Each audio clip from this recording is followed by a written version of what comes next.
marvellous spell for Garrett Gerloff. You know, think all the way back to Assen, the first 4 rounds of the season, Gerloff was absolutely superb, and you would have never in a million years believed that Axel Bassani was going to get on terms with him later on in the season and start to challenge for top independent. And that's something that Gerloff is actually going to genuinely have to defend over the course of this weekend, because he sits in 8th position in the championship, only 14 clear of the sun. Yeah, and certainly for Gerloff, up until Assen, really looked like he was consistently at the front, able to run at the same pace and really battle with everyone in those leading positions. Had some podiums at the start of the year. I gave Leon Haslam a bit too much credit there. Front row for Haslam, not a podium. I just remember him dead in Park River a couple of times, but certainly for Garrett Gerloff, hopefully this is the sign of what we're going to see from him again next year. We want to see him on the front of the field. He's an exciting rider. He's obviously had some good times through the course of this season, but you want to see him able to show exactly what he can do on a superbike. Yes, Haslam's had a P4 and a P5. That's close enough. And P4-5, I'm afraid, as far as next season is concerned. He's set to move on from WSBK. 3 minutes still on the clock for FP2. Razgat Lioglu, the fastest man out there, but Jonathan Ray has chipped away at that margin. Garrett Gerloff also very much on the pace. Leon Haslam with that stunning effort to go P4. Alex Lowe's currently rounds out the top 5.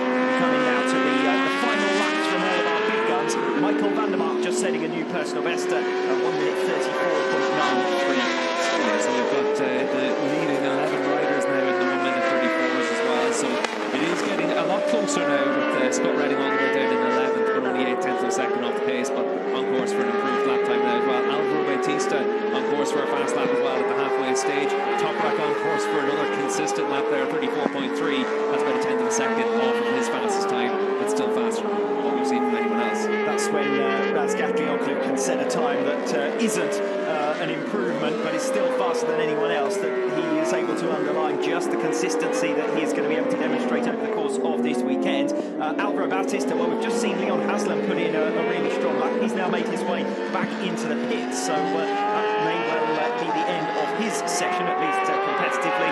Alvaro Bautista here, see if he can match his teammate. He actually betters him, goes up into P4, and again, a reminder, we've got less than a second covering the top 12 in this session. Top 12, only 8/10 of a second separating them. It's going to get a little bit closer now as well.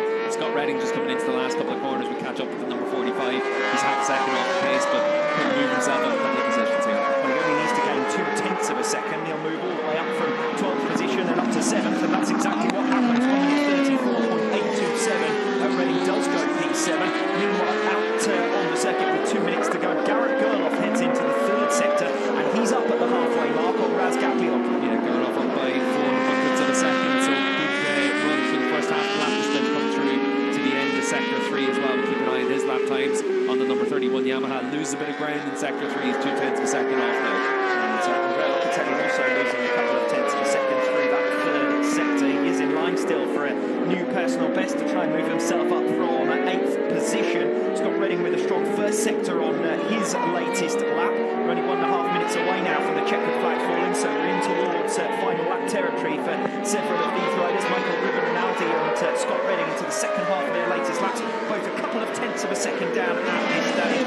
But Garrett Gerloff 6/10 down in the end on his latest lap. We saw him come up with a bit of a single lap cracker late on in FP1. He's got to kind of justify that pace over a longer distance over the course of time. Yeah, we've been able to put in 3 pretty fast laps in a row there, 34.4 and then a 34.7 and 34.8, so decent enough consistency there at the end of the session. To go then, rejoin Scott Redding, 4/10 of a second down. He should be able to get this lap completed and have time for one more in the remainder of free practice 2. Redding, who is at the moment the only rider on the move as far as the front runners are concerned. Chas Davies has just made up a couple of positions, but only into P15, so work for him to do over the course of this weekend. Redding crosses the line to go P5, splits Bautista and Haslam in the pecking order. 1:34.579, Scott Redding's time, 3.5 of a second down on Razgat Lioglu. Right on board. Yeah, Redding actually fastest of all in sector 3 as well now, so he's been able to find some progress over the course of the last couple of sessions as well. Alvaro Bautista won't improve on his final lap. He's lost over a second through sector 2 after being 7 thousandths of a second up through sector 1. Razgat Lioglu exiting the final turn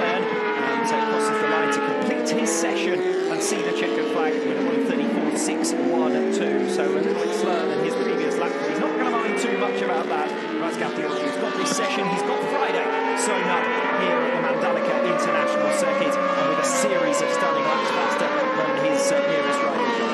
Yeah, and what's going to be interesting is to see that for Toprak, he's fast in each of the sectors, very fast in sector 2. But for Jonathan Ray, he's making most of his lap time in the second half of the lap. Chaz Davies gets caught up behind Oliver Koenig here. He may well lose what looks set to be his personal best lap, and I'd say that's going to go away from him now. He makes his way through on the inside line, and that's where we're talking about the potential overtaking zone in between turns 15 and 16. It's certainly one of the slowest, if not the slowest corner on the circuit, and Chaz Davies using that to good effect to get through on Oliver Koenig.